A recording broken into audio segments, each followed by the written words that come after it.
काल आपण scope of business economics या मुद्द्यावर चर्चा केली होती. त्याच्यातले बरेचसे पॉईंट आपण कव्हर केले होते. मागणी विश्लेषण, परिव्यय विश्लेषण, त्याला डिमांड अनालिसिस, कॉस्ट अनालिसिस, त्याच्यानंतर प्राइसिंग अनालिसिस, त्याच्यानंतर लाभ विश्लेषण किंवा त्याला प्रॉफिट अनालिसिस असं आपण म्हणतो. म्हणजे उत्पादित झालेली जी वस्तू आहे तर किंमत आपण जे त्या वस्तूची किंमत जे ठेवतो त्याच्यावर आपल्याला नफा झाला पाहिजे हा आपला उद्देश असतो. म्हणून मॅनेजमेंट ऑफ प्राइस पॉलिसी इत्यादीचा अभ्यास ह्या प्राइसिंग अनालिसिस मध्ये केला जातो. याच्यानंतर उत्पादन विश्लेषण पद्धती किंवा उत्पादन विश्लेषण म्हणजे व्यावसायिक अर्थशास्त्राची व्याप्तीचा अभ्यास करताना याच्यामध्ये प्रोडक्शन अनालिसिस हे सुद्धा त्याचा समावेश या व्याप्तीमध्ये होतो. म्हणजे व्यावसायिक अर्थशास्त्राचा एक उत्पादन विश्लेषण एक महत्वाचा भाग आहे.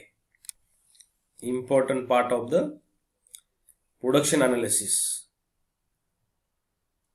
उत्पादन विश्लेषणामध्ये म्हणजे concept of production, rules of production किंवा एक्सपोर्ट इम्पोर्ट पॉलिसी किंवा प्रोडक्शन पॉलिसी, त्याच्यानंतर planning of future production, production management आणि decision making of the production. These are all factors depend on production analysis.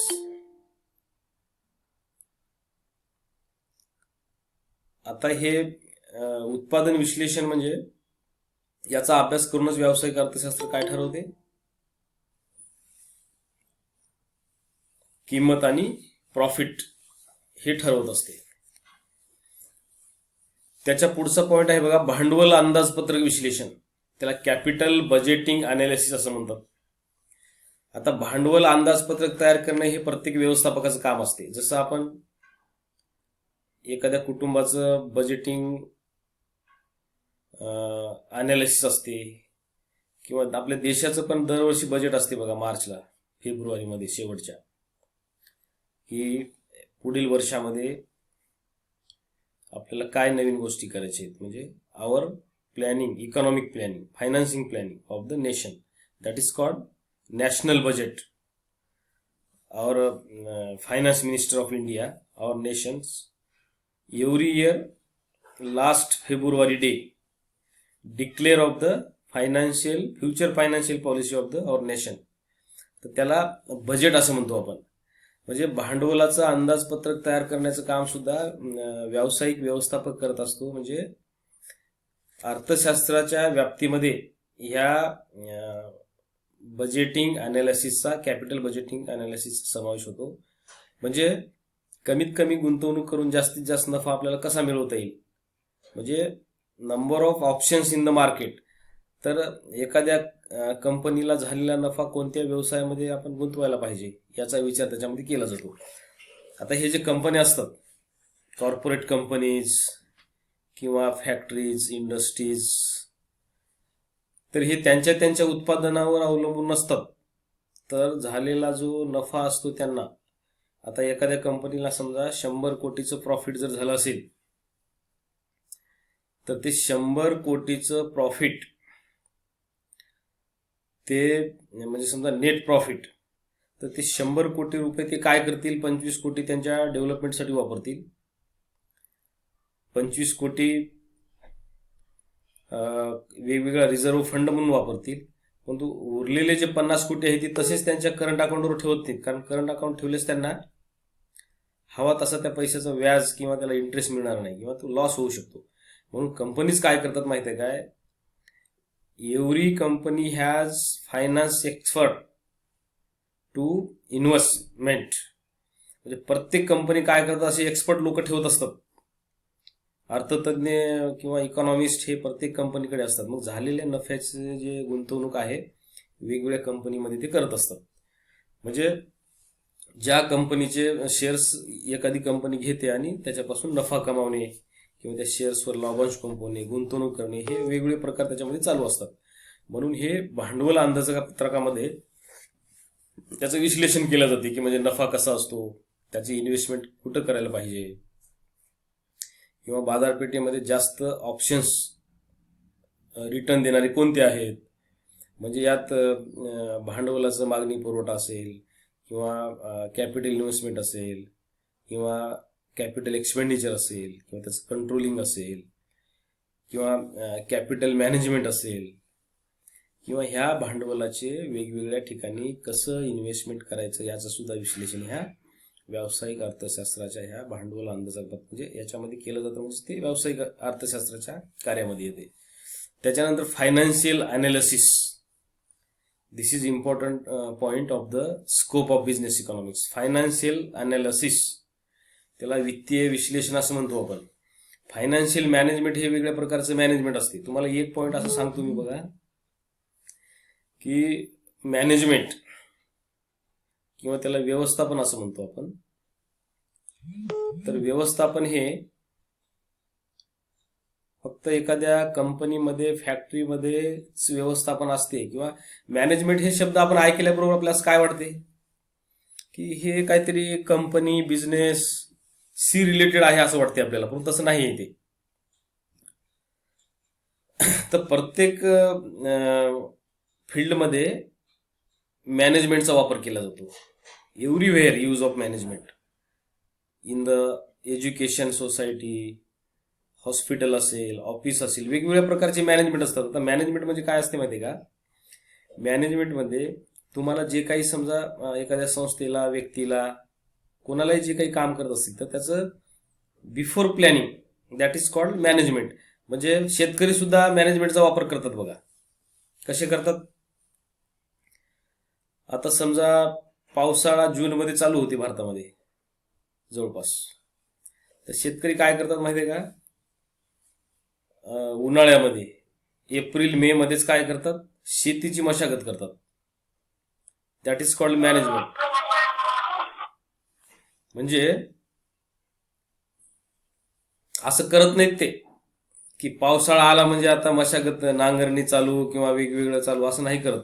सगळं ते तयार करून दे वेट रेन, म्हणजे पावसाची वाट बघत बसतात पूर्ण शेतीमधले कामं करून, बरोबर आहे की नाही, जूनमध्ये. That is called planning, that is called management. यालाच मॅनेजमेंट म्हणतात. म्हणजे तुम्ही एखादं काम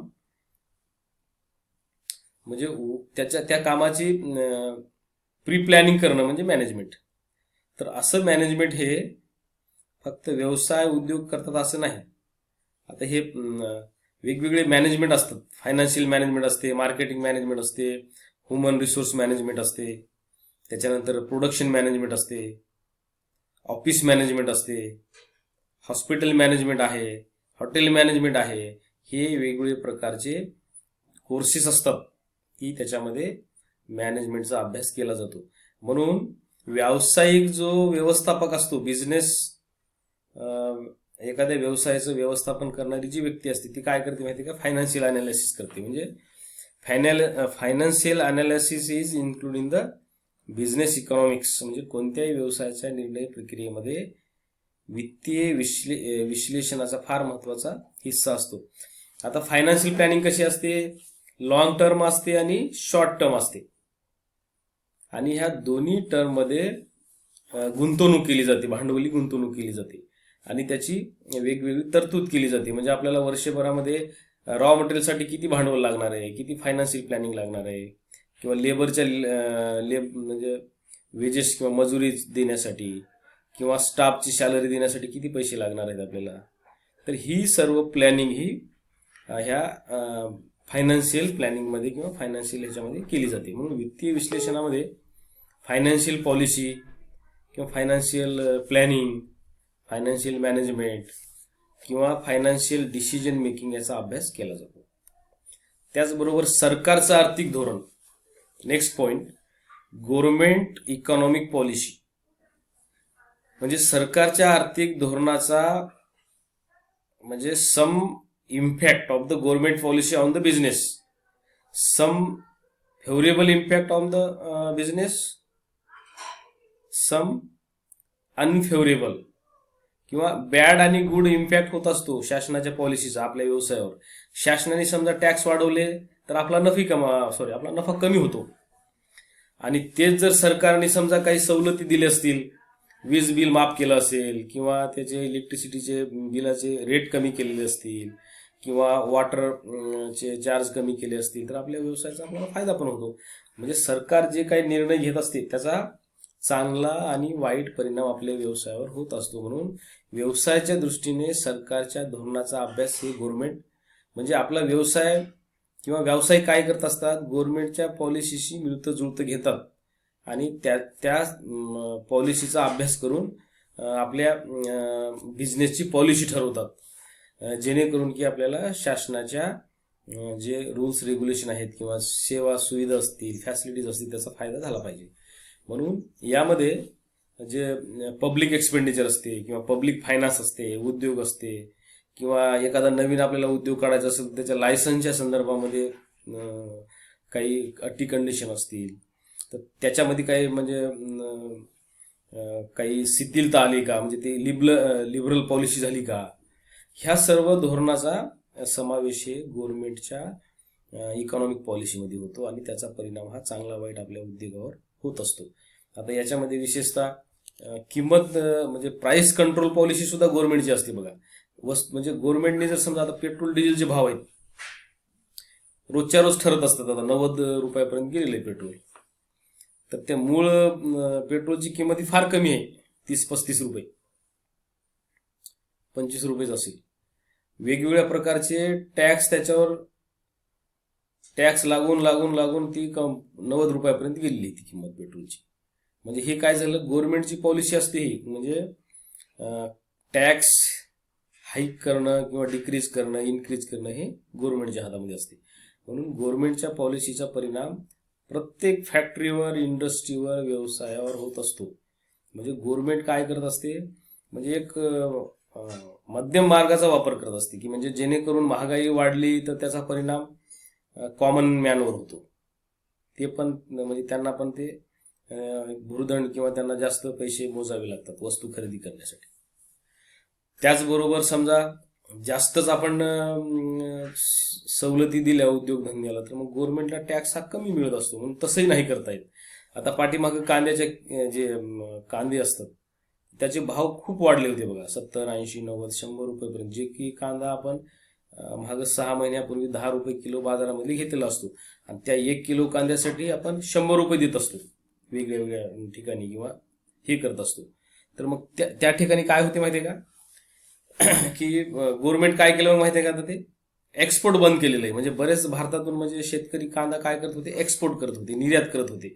मग ते निर्यात केल्यामुळं आपल्याकडे जो सप्लाय आहे तो कमी झाला होता. म्हणजे सप्लाय कमी झाला की त्याची मागणी वाढली की वस्तूच्या किमती वाढतात. That is rule of economy, म्हणजे अर्थशास्त्राचा मागणीचा सिद्धांत आहे हा. मागणी सप्लायमध्ये तफावत झाली की वस्तूच्या किमती कमी जास्त होतात. मग नंतर गव्हर्नमेंटने काय केलं, एक्सपोर्टवर बॅन आणलेलं आहे. म्हणजे एक्सपोर्ट हे थांबवून टाकलं, त्याच्यावर टॅक्स वाढवले की मग ऑटोमॅटिकच काय, मग शेतकरी काय करतात, कांदा एक्सपोर्ट करत नाहीत, ते काय करतात इथंच विकतात. मग त्याच्यापेक्षा इथंच परवडते. मग इथं जास्त सप्लाय झाला की मग त्या वस्तूच्या किमती कमी होतात. म्हणून अशा पद्धतीनं गव्हर्नमेंटच्या पॉलिसीचा जो इम्पॅक्ट आहे म्हणजे तो नॅशनल मार्केट, इंटरनॅशनल मार्केटवर त्याचा काय परिणाम होतो याचा सुद्धा अभ्यास व्यावसायिक अर्थशास्त्रामध्ये केला जातो. म्हणजे उद्योगपती काय करेल, मग ह्या शासनाच्या पॉलिसीचा अभ्यास करून तो एक्सपोर्ट करायचं का नाही, इम्पोर्ट काय करायचं, ह्या सगळ्या गोष्टीचा अभ्यास याच्यामध्ये केला जातो. त्याच्यानंतर समग्र अर्थशास्त्र, मॅक्रो इकॉनॉमिक्स. मगाशी तुम्हाला मी सांगितलेलं आहे की अर्थशास्त्राच्या ह्या 2 पद्धती आहेत अभ्यास करण्याच्या, मायक्रो इकॉनॉमिक्स आणि मॅक्रो इकॉनॉमिक्स. तर ह्या व्यावसायिक अर्थशास्त्राच्या व्याप्तीमध्ये मॅक्रो इकॉनॉमिक्स सुद्धा हा या घटकाचा सुद्धा समावेश होतो किंवा या अभ्यास पद्धतीचा सुद्धा अभ्यास